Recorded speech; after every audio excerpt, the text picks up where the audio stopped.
Les sacrifices de l'amour de cœur EP 44 mois. Mais, je voulais dire quelque chose, mais Nathan ne m'a laissé aucune chance et m'a embrassé sur les lèvres pour m'empêcher de parler.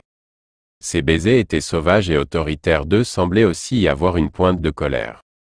Ce n'était pas une surprise si n'importe quel autre homme entendait ce que j'ai mentionné ce soir, il perdrait aussi son calme, c'était un miracle que Nathan ait pu endurer cela jusqu'à maintenant. Nathan m'a embrassé en me portant au lit. Mes yeux étaient grands ouverts et mon cœur était rempli de colère et d'agacement. En effet, je me sentais un peu en colère. Par conséquent, je voulais éloigner Nathan de moi. Cependant, il était comme un énorme rocher pressé contre mon corps, et je ne pouvais pas le repousser, peu importe mes efforts. Nathan, c'est mieux pour toi de coopérer ce soir, sinon, ta résistance ne fera qu'éveiller encore plus mon désir. Nathan attrapa mes deux poignets d'une main. Ses lèvres sexy se sont appuyées contre mon oreille alors qu'il parlait d'une voix basse et séduisante. Au début, je voulais continuer à lui résister, mais j'ai arrêté après avoir entendu les mots de Nathan parce que je savais qu'il ne plaisantait pas. Quand il a vu que je ne lui résistais plus, le coin des lèvres de Nathan s'est retroussé en un sourire satisfait. Au moment où je me suis réveillé, c'était déjà le lendemain matin. Nathan avait déjà mis ses vêtements, alors que j'étais encore allongé nu sur le lit en regardant Nathan avec un regard méchant, j'avais vraiment envie de continuer à dormir. Après avoir fait l'amour si longtemps la nuit dernière, ne s'est-il pas du tout senti fatigué? Au lieu de cela, il avait l'air parfaitement bien, c'était comme si rien ne s'était passé la nuit dernière, son corps était-il en fer? Il m'a fallu beaucoup d'efforts pour me redresser, mon corps me faisait mal partout comme s'il s'effondrait. Nathan, lève-toi vite. Nous emmènerons ma voiture à l'entreprise plus tard. Nathan se retourna pour me regarder. Son ton était indifférent pendant qu'il parlait. Moi, pas besoin. Je vais prendre le métro tout seul, il est encore tôt. J'ai instinctivement refusé, je n'avais toujours pas oublié le parfum et la tache de rouge à lèvres sur sa chemise de l'autre soir, par conséquent, j'allais toujours garder mes distances avec lui. Nathan. Irène, qu'est-ce qui ne va pas avec toi ces 2 jours? Nathan cessa de nouer sa cravate et se retourna pour me lancer un regard noir. Depuis 2 jours j'ai rejeté Nathan et gardé mes distances avec lui, je suis sûr qu'il pouvait le sentir. J'ai évité le contact visuel avec lui dans la panique et je n'ai pas osé le regarder dans les yeux. Moi, il y a trop de monde dans l'entreprise. Les choses iraient mal s'il apprenait notre relation, alors je prendrais le métro à la place. Nathan. Comme tu veux, Nathan ne m'a pas forcé, mais je pouvais sentir la colère dans sa voix. Pour un homme comme lui, il y avait beaucoup de femmes qui accepteraient cette offre sans arrière-pensée, mais je l'ai rejeté 2 fois, il serait certainement en colère. Après que Nathan eut dit cela, il s'éloigna. J'ai laissé échapper un soupir de soulagement, mais au fond de moi, j'ai ressenti un sentiment de perte inexplicable. En ce moment, j'étais dérangé par la pensée si Nathan couchait toujours avec d'autres femmes, mais je savais que je n'avais pas le droit de demander, mais je ne pouvais tout simplement pas m'empêcher de penser à la raison pour laquelle il y avait des marques de rouge à lèvres et des odeurs de parfum sur la chemise de Nathan. J'étais dans une peur profonde. Et si je tombais vraiment amoureux de Nathan? Après avoir passé une journée à l'entreprise, avant qu'il ne soit temps de quitter le travail, Liliana m'a appelé. Je savais qu'elle essayait de découvrir la relation entre moi et Nathan. Maintenant que les choses avaient déjà évolué à ce point, je savais que je ne pouvais pas continuer à me cacher de Liliana. C'était ma meilleure amie et je ne voulais plus rien lui cacher. Quand je suis sorti du travail, je suis allé au café où Liliana et moi avions convenu de nous retrouver, et elle m'attendait déjà quand je suis arrivé. Après m'être séparé de Liliana, j'étais un peu distrait, je me suis dit que Nathan pourrait être fatigué de moi de sitôt, car il semblait qu'il avait déjà trouvé un nouvel amant. Alors que je marchais sur la route, j'ai oublié de vérifier les feux de circulation lorsque j'ai traversé la route. Soudain, il y a eu un cri perçant alors que j'ai vu une Ferrari rouge ardente venir droit sur moi à grande vitesse. Je n'ai pas du tout eu le temps de réagir car la voiture était sur le point de me percuter. J'ai fermé les yeux et j'ai pensé que c'était la fin de moi. Craquer, le bruit des pneus de la voiture frottant contre le sol était si fort que j'en ai eu le cœur brisé. Quelques secondes plus tard, j'ai ouvert les yeux de surprise car je n'ai pas été heurté par la voiture, et elle s'est arrêtée à quelques centimètres de moi. J'ai été soulagé car j'ai failli perdre ma chère vie. Au départ, je voulais traverser la route, mais maintenant je ne pouvais plus bouger mes jambes car j'avais extrêmement peur et j'étais en état de choc profond. À ce moment, Le propriétaire de la Ferrari est sorti de sa voiture et sa silhouette élancée est apparue à mes yeux. Il portait une paire de lunettes de soleil donc je ne pouvais pas vraiment voir son visage. Sky. Mademoiselle. Ça va? N'avez-vous pas vérifié les feux avant de traverser la route? L'homme s'est avancé à mes côtés, et il était nerveux aussi. Sa voix me semblait un peu familière, mais mon esprit était en désordre maintenant, donc je ne pouvais plus penser à rien. Moi? Je vais bien, j'ai pas fait attention aux feux de signalisation. Alors j'ai levé les yeux vers lui et j'ai dit maladroitement. Sky. C'est toi? Il m'a regardé et a dit avec surprise. Moi. Est-ce qu'on se connaît? Fixant ses lunettes de soleil, j'ai demandé confuse. Répondant à cela, il enleva ses lunettes de soleil. Sky. Nous nous sommes déjà rencontrés à l'hôpital, vous ne vous souvenez pas de moi? J'ai regardé ce beau visage que je ne reconnaissais pas. En le regardant, je ne pouvais pas dire exactement quelle était sa taille, mais il mesurait certainement au moins 6 pieds. Il était dans une tenue de sport noire complète, montrant son corps parfait. Ses cheveux étaient d'une belle couleur gris cendré, et il avait une paire d'yeux brillants et beaux, qui avaient l'air effrontés d'un enfant. Il avait un nez droit, une police et des lèvres fines rosées. Moi. Je me souviens maintenant. Je t'ai croisé à l'hôpital.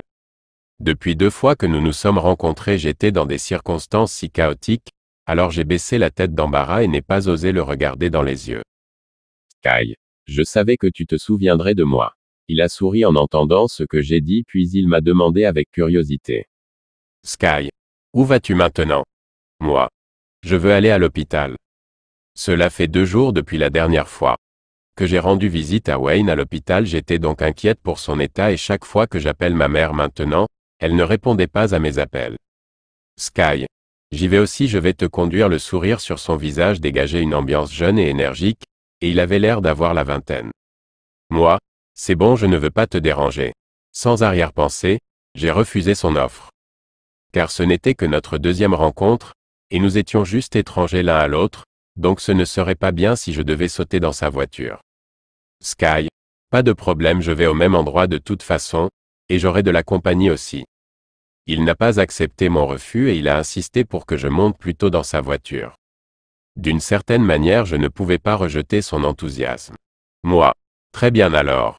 Voyant que j'étais d'accord, il a souri puis s'est rapidement dirigé vers le siège passager avant et m'a ouvert la portière. Puis, je souris maladroitement et montai dans sa voiture. Être seul dans la même voiture avec un étranger me semblait si gênant et je ne savais pas quoi dire. Sky. Oh. Là, l'oublié de me présenter. Je m'appelle Sky, quel est ton nom? Juste au moment où le sentiment de tension engloutissait toute l'atmosphère, il rompit finalement le silence. Moi. Je m'appelle Irene Fletcher. Sky. Irene. Irene est le nom de la déesse de la paix, quel beau nom. Après avoir entendu mon nom, Sky sourit à nouveau.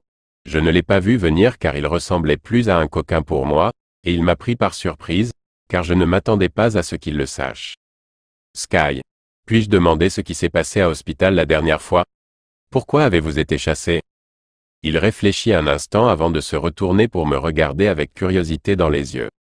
En écoutant sa question, je me raidis car je ne savais vraiment pas comment expliquer cet incident. D'ailleurs, à un inconnu, je voulais garder mes affaires de famille secrètes. Par conséquent, j'ai déplacé mon regard pour éviter le contact visuel avec Sky et je suis resté silencieux pour lui montrer que je ne souhaitais pas parler de cette affaire. Sky, ce n'est pas grave si tu ne veux pas en parler, je demandais juste. Voyant que je ne répondais pas à sa question, il n'en demanda plus. Bientôt nous arrivâmes à l'hôpital. Avant de nous séparer, je l'ai remercié pour l'ascenseur et il a insisté pour avoir mon numéro de téléphone. En fait, je ne voulais vraiment pas lui donner mon numéro, mais la façon dont il a rationalisé et raisonné pour me convaincre de le faire m'a fait me sentir mal si je refusais de lui donner mon numéro. Il n'avait pas l'air d'une mauvaise personne de toute façon, donc je n'étais pas trop inquiet. Plus tard, j'étais à l'extérieur du service de Wayne. J'ai regardé à travers le verre transparent pour voir ma mère donner à Wayne sa soupe tonique faite maison avec l'expression la plus douce sur son visage, le genre que je n'avais jamais vu auparavant. Après être resté un moment devant la porte, j'ai enfin trouvé le courage d'entrer. Puis, ma mère s'est retournée et a vu que c'était moi instantanément, le doux sourire sur son visage disparut et elle eut l'air en colère à la place. Moi. Maman, comment va la jambe de Wayne? Qu'a dit le docteur? J'ai arrêté mes pas pour regarder ma mère et j'ai demandé doucement. Maman, tu ne peux pas le voir par toi-même? Ses jambes sont cassées, tu penses que ça irait mieux? Ma mère m'a regardé avec colère et a dit froidement, je savais qu'elle me blâmait toujours pour ce qui s'était passé. Moi, maman, ne t'inquiète pas. Il ira mieux bientôt. J'ai marché jusqu'à ma mère et lui ai tapoté l'épaule pour la réconforter. Wayne était tout pour ma mère, donc je pouvais comprendre ce qu'elle ressentait en regardant Wayne allongé dans son lit comme ça. Maman, bien sûr que tu n'es pas inquiet. Imagine que c'est toi qui es allongé dans ce lit maintenant. Bien que ma mère ne m'ait pas demandé de partir, ses paroles étaient toujours très dures envers moi. Moi, maman, nous ne pouvons pas changer ce qui s'est déjà passé. Ne sois plus en colère. D'accord. Wayne va récupérer très bientôt. Répondant à ce que disait ma mère, je soupirai et répondis impuissant, j'étais déjà habitué à ce qu'elle soit dure et froide avec moi, mais blâmer n'arrangerait pas la situation. Maman, si tu n'es pas là pour quoi que ce soit, pars. Te voir me bouleverse. Sans en dire plus, ma mère m'a demandé de partir en regardant ma mère, je me sentais triste. Moi. D'accord, prenez soin de vous. Après avoir dit cela, je me retournai et me dirigeai vers la porte. Ma mère m'a vraiment brisé le cœur chose, mais je n'ai pas pris la peine d'écouter et je suis parti à grands pas. En arrivant dans le hall de l'hôpital, je me sentais agité car je ne savais pas quoi faire pour que ma mère me pardonne. De toute évidence, ma mère savait que je n'avais rien à voir avec la blessure de Wayne. Alors pourquoi devait-elle rejeter toute la faute sur moi? Pourquoi était-ce ma faute si Wayne devait de l'argent au jeu? En sortant de l'hôpital, j'ai entendu une voiture klaxonner derrière moi, alors je suis allé sur le côté de la route pour faire place à la voiture derrière moi. Cependant, la voiture a continué à klaxonner même après que j'ai fait le chemin, alors je me suis retourné pour voir une Ferrari qui m'avait l'air extrêmement familière. N'était-ce pas la voiture de Sky? Juste au moment où je me posais la question, Sky a sorti sa tête par la fenêtre de la voiture et m'a salué. Sky. Irène, nous nous retrouvons à nouveau. Sky avait toujours un beau sourire sur son visage, ce qui m'a fait me sentir à l'aise. Sky, je pensais que tu étais ici pour rendre visite à quelqu'un. Pourquoi es-tu sorti au bout de quelques minutes? En le regardant, je ne savais pas quoi dire. Pour moi, c'était une situation anormale car ma mère ne m'accueillait pas, j'ai donc dû partir dès mon arrivée. Moi, de ce fait tard, je dois rentrer à la maison. Après avoir fini cette phrase, j'avais l'intention de partir. Sky. Où habitez-vous? Je vais vous renvoyer chez vous. Encore une fois, Sky a pris l'initiative de m'accompagner. Moi, ça va, je vais juste prendre un taxi, ma maison est vraiment loin d'ici. Nous ne nous sommes rencontrés que 2 fois, et en tant qu'étranger je ne pensais pas qu'il était approprié qu'il me renvoie chez moi. Sky. Jolie dame, pourquoi ne me donnez-vous pas une chance de vous renvoyer chez vous? En disant cela, Sky fit semblant d'être pitoyable et écarta les mains, comme s'il était très déçu. Le voir agir ainsi me donnait encore plus envie de lui résister. Après tout, il y avait beaucoup d'hommes qui cherchaient à avoir une aventure d'un soir avec de jolies dames qu'il venait de rencontrer. Même si Sky était très beau et comparable à Nathan, je ne coucherais pas simplement avec un étranger, car cela m'exposerait au risque de contracter le sida. Moi, je pars. Je n'ai pas eu la patience de dire n'importe quoi à Sky. Après avoir dit cela, je me suis retourné et je suis parti rapidement. Voyant cela, Sky s'est assis dans sa voiture et m'a regardé m'éloigner, mais il n'a rien dit de plus cette fois et il a souri malicieusement à la place. Après mon retour à West Northam, Nathan était déjà chez lui en ce moment, il était assis dans le salon, lisant un livre. Depuis que j'avais promis d'être son amant, Nathan venait ici tous les soirs, et cela me faisait me demander s'il allait rester ici en permanence. Il avait une immense villa, mais il venait ici tous les jours. Les couples se rencontrent-ils tous les jours? Nathan, où étais-tu? Pourquoi es-tu rentré si tard? Nathan ferma le livre dans sa main et me regarda en me demandant avec indifférence. Moi, j'ai pris un café avec Liliana, puis je suis allé à l'hôpital. Je posai mon sac sur le canapé et lui expliquai comme je lui ai expliqué. J'ai omis tout ce qui concernait Sky, sachant à quel point Nathan était possessif. J'étais sûr qu'il allait définitivement s'énerver même si rien ne s'était passé entre nous. Nathan, n'ai-je pas dit que tu n'as pas le droit d'aller à l'hôpital? Pourquoi y vas-tu encore? Apprenant que j'étais allé à l'hôpital, Nathan fronça les sourcils et me regarda avec insatisfaction dans les yeux. Moi, la personne qui est allongée à l'hôpital est mon frère, comment puis-je l'ignorer? Je n'ai pas le sang aussi froid que toi. Pour Nathan, c'était facile pour lui de le faire, car c'était une personne sans cœur, mais je ne lui ressemblais pas du tout. La pensée de l'état actuel de Wayne m'inquiétait, même si je n'étais pas là pour m'occuper de lui. Nathan, De sang-froid. Tu penses que j'ai du sang-froid? En entendant ce que je disais, Nathan plissa les yeux et me fixa, puis il me demanda froidement. Moi. N'est-ce pas? Je ne suis pas aussi rationnel que toi, je suis une personne émotive, donc je ne peux pas m'empêcher d'aller à l'hôpital comme tu me l'as dit. Bien que je sache que Natchan faisait pour mon propre bien, je ne pouvais pas m'empêcher d'aller à l'hôpital et de réparer ma relation avec mes parents. Il n'avait jamais vécu ce que l'avait vécu, donc il ne pouvait pas du tout comprendre ce que ça faisait d'être incompris et détesté par sa propre famille. Nathan. Alors tu penses qu'aller à l'hôpital améliorerait les choses? Nathan ne s'est pas emporté au lieu de cela, il m'a regardé dans les yeux et a rétorqué froidement. Moi, c'est mieux que de ne rien faire, au moins on peut essayer. Sans aucun doute, ma mère me détestait et je savais que tous mes déplacements à l'hôpital seraient vains car ma mère ne pardonnerait pas si facilement. Après m'avoir regardé dans les yeux pendant un long moment, il a finalement dit. Nathan, je vais t'aider alors si tu le veux vraiment. Entendant ce qu'il a dit, j'ai été surpris. J'ai douté de mes propres oreilles, car il a en fait dit qu'il m'aiderait, je pensais que j'hallucinais. Je regardais Nathan les yeux grands ouverts. Pendant un moment, je ne savais pas quoi dire mais je lui étais en fait très reconnaissant. Cependant, face à lui, je ne pouvais rien dire pour exprimer ma gratitude. Nathan, qu'est-ce que tu fais là? Va cuisiner. Tu veux que je meure de faim? Voyant que je n'allais rien dire, il fronça à nouveau les sourcils et parla avec mécontentement. Puis, j'ai finalement repris mes esprits et me suis immédiatement dirigé vers la cuisine. Puisque Nathan avait promis de m'aider, il tiendrait certainement ses paroles. Devant la cuisinière, je cuisinais de la soupe avec un large sourire aux lèvres.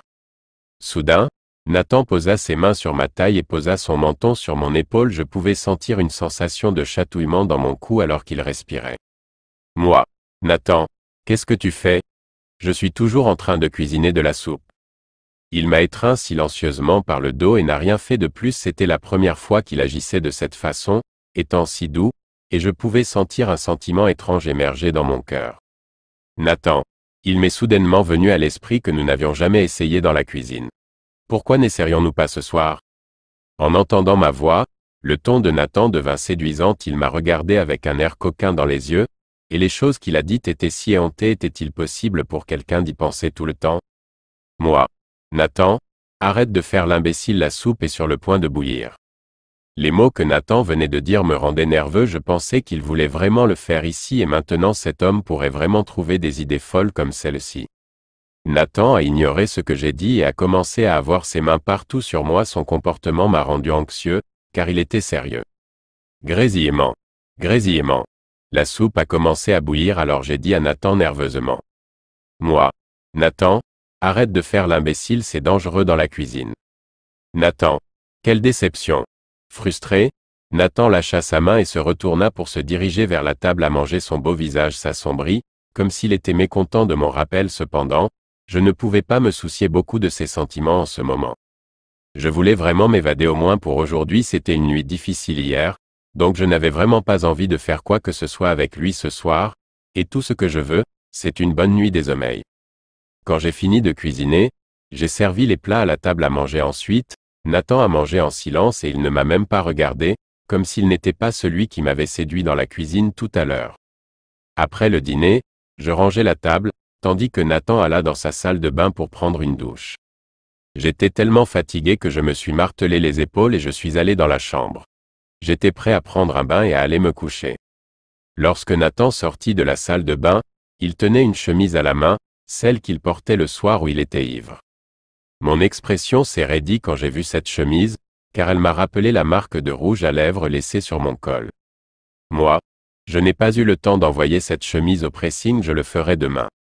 En ce moment, non seulement j'étais l'amante de Nathan, j'étais aussi sa nounou, car je devais m'occuper de lui. Je commençais à admirer m'occuper de lui. Nathan, changer la couleur de ton rouge à lèvres, celui me semble très moche. Nathan a pointé la marque de rouge à lèvres sur le col de cette chemise qu'il tenait et m'a dit nonchalamment. Moi, Monsieur Spence, je n'ai pas de rouge à lèvres de cette couleur. Le rouge brillant était brillant dans mes yeux. J'ai levé la tête pour le regarder et j'ai répondu froidement. Alors pendant tout ce temps, il pensait que c'était moi qui avais laissé cette marque sur le col? Mais m'avait-il déjà vu porter cette couleur de rouge à lèvres? Nathan, ce n'est pas Atoll.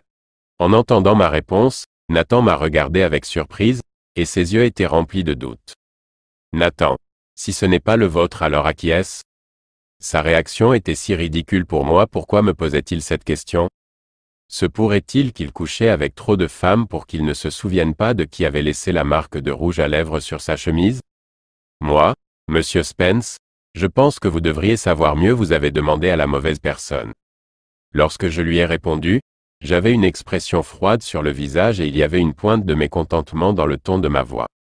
Moi, je veux juste prendre une douche et dormir. Si tu veux savoir à qui appartient ce rouge à lèvres, tu devrais te rassembler autour de toutes tes femmes et les embrasser une par une.